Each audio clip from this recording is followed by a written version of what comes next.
नमस्कार दोस्तों, मैं अंकुर उपाध्याय स्वागत करता हूं आप सभी का आपके अपने YouTube channel share market analysis में। दोस्तों, एक आध कमेंट था मेरे पास संजीव भसीन जी के मामले को डिस्क्राइब करने को लेकर। मैं आपको बताना चाहूंगा, आप सभी को अच्छे से पता होगा कि क्या हुआ है क्या नहीं हुआ है। संजीव भसीन जी बिजनेस चैनल्स पे आके स्टॉक्स रिकमेंड करते हैं, जो कि उनका काम है, इसमें कुछ गलत नहीं है। लेकिन गलत क्या है वो मैं आपको बताता हूं। गलत ये है कि इन्वेस्टर्स पूरी तरीके से सुन के खरीद लेते हैं और उसके बाद स्ट्रेटेजी को भी पूरा फॉलो नहीं करते हैं। फॉर एग्जाम्पल, कोई व्यक्ति आपको कह रहा है ये शेयर खरीद लो, ये मेरे को पसंद है, तो पहली गलती तो आप ये कर रहे हो, आप डायरेक्ट जाके ले रहे हो।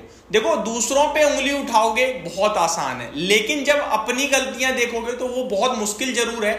लेकिन जो देख लेगा, समझ लेगा, वो शायद आगे कभी गलती नहीं करेगा। मैंने लास्ट वीडियो में एक लाइन यूज करी थी, मेरे को लगता है मैंने लास्ट टू लास्ट वीडियो में बात कही थी कि शेयर बाजार में ना बाय और सेल रिकमेंडेशन का ऐसा नशा है जो हर व्यक्ति को हुआ पड़ा है, हर व्यक्ति को। और ये सबसे गंदी लत है, इससे बड़ा नशा कुछ भी नहीं है मेरी नजरों में। हर व्यक्ति सिर्फ ये जानना चाहता है मैं क्या खरीद लूं, क्या बेच लूं। इनफैक्ट केवल ये जानने के लिए वो बहुत सारे टेलीग्राम चैनल्स पे तो पैसे भी देके ज्वाइन हो जाता है कि मुझे ये भाई बताएगा क्या खरीदना है क्या बेचना है।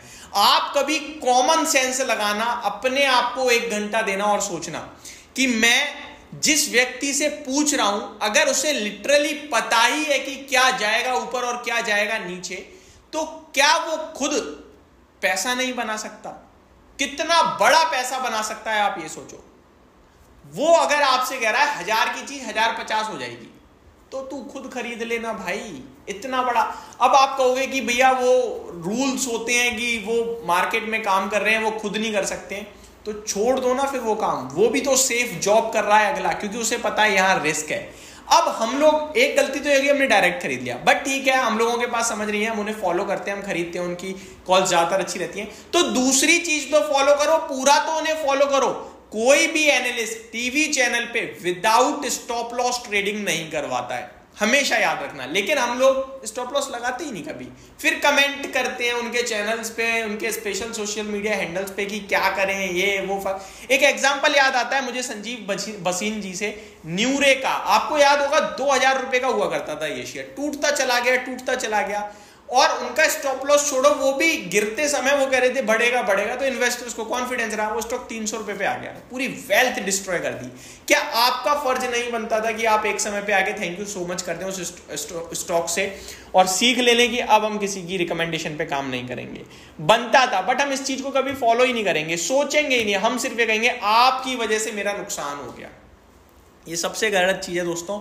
मैं बार बार कहता हूं कि आप कुछ भी खरीद रहे हो, किसी की भी सुनकर, सबसे पहले वाई फाइंड करो। मैं क्यों कर रहा हूं ये सौदा? जो रीजन वो दे रहा है वो रीजन वैलिड तो है? अगर हाँ तो मैं ले रहा हूं। और उसके बाद मेरे को एग्जिट करने के लिए उससे ना पूछना पड़े, मुझे खुद पता। देखो, शेयर बाजार में सबसे मुश्किल काम क्या है? खरीदना नहीं, बेचना। क्योंकि वो समझ में ही नहीं आता कब बेचे। प्रॉफिट हो रहा है तो क्या अभी निकल जाऊं या और ऊपर जाएगा, लॉस हो रहा है तो निकल जाऊं या वापस मेरे भाव पे आ जाएगा। तो एग्जिट नहीं, ये चक्रव्यूह है दोस्तों, एंट्री है, एग्जिट नहीं है। तो आपको सबसे पहले एग्जिट प्लान करनी है। तो देखो, स्टॉक मार्केट में 2-4 डिसिप्लिन नहीं लाए ना तो वेल्थ खत्म होनी ही होनी है, पैसा खत्म होना ही होना है। और कमाल की बात यह है कि जितना मर्जी पैसा डाल दो, खत्म होता चला जाएगा।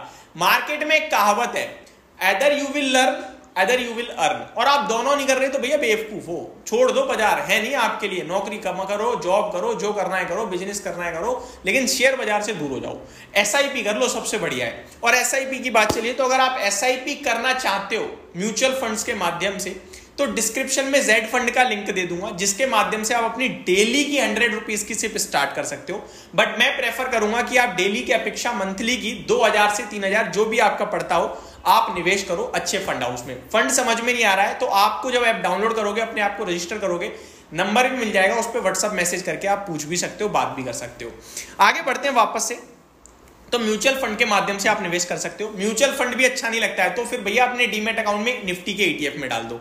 अब आप कहोगे भाई संजीव भसीन जी का मैटर नहीं बता रहे, सब बता दिया।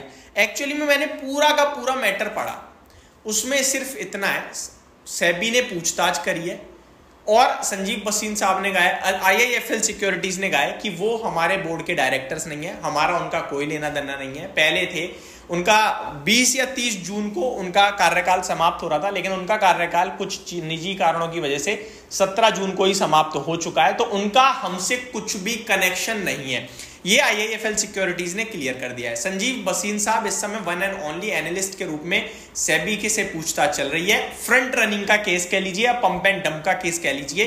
जो शेयर वो टीवी पे आप सभी के साथ रिकमेंड करते थे, उससे पहले वो किसी निजी कंपनी को वही राय दे देते थे कि आप खरीद लो, उसके बाद वो टीवी पे आके उसी को ठोक बजा के कहते थे खरीदो, जिसकी वजह से प्राइस में बाइंग, स्टॉक में बाइंग आती थी, प्राइस ऊपर जाता था और कंपनियां प्रॉफिट बुक करती थी। इस तरीके के केसेस बहुत आ रखे हैं।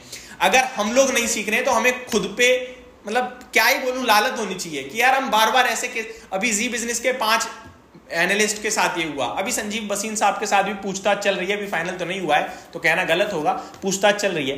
तो ऐसे केसेस आए दिन आते हैं। आपने यूट्यूब इन्फ्लुएंसर्स के नाम सुन लिए, सेबी ने पकड़ लिया, आपको बड़े बड़े कोर्स बेच दिए और खुद घाटा कर रहे हैं। तो आप जब तक खुद दोस्तों नहीं समझोगे, सिर्फ सुनो, खबर सुनो, समझो, बाय सेल से दूर रहो। ये बहुत गंदा नशा है, मैं बार बार कह रहा हूं। होप मैं आपको शायद मोटिवेट कर पाऊंगा, और ये मोटिवेट एक आध दिन के लिए नहीं, शायद लाइफ लॉन्ग आपके साथ रहे, ये चाहता हूं। कोई आपको बाय सेल देगा, पैसा बन गया, आप थैंक यू बोलोगे, अच्छा रहेगा। आपको लॉस कोई नहीं करवाना चाहेगा, स्पेशली छोटा व्यूअर, छोटा इन्वेस्टर, छोटा इन्फ्लुएंसर नहीं, क्योंकि उसको क्या मिलना है यार, कुछ भी नहीं मिलना। लेकिन फिर भी अपने हिसाब से सुनो, सबकी करने से पहले आप, जैसे मैंने बोला कि भैया कंपनी ए का शेयर ले लो, आप लेने भी चले गए, लेकिन उससे पहले आप अपनी पूरी रिसर्च कर लो, फिर आप लेने जा रहे हो तो आप मेरे कहने से नहीं, अपने कहने से लेने जा रहे हो, ये सोच के जाओ, तभी आप एग्जिट कर पाओगे और एंट्री भी ले पाओगे। Thank you so much for watching this video, have a great day guys.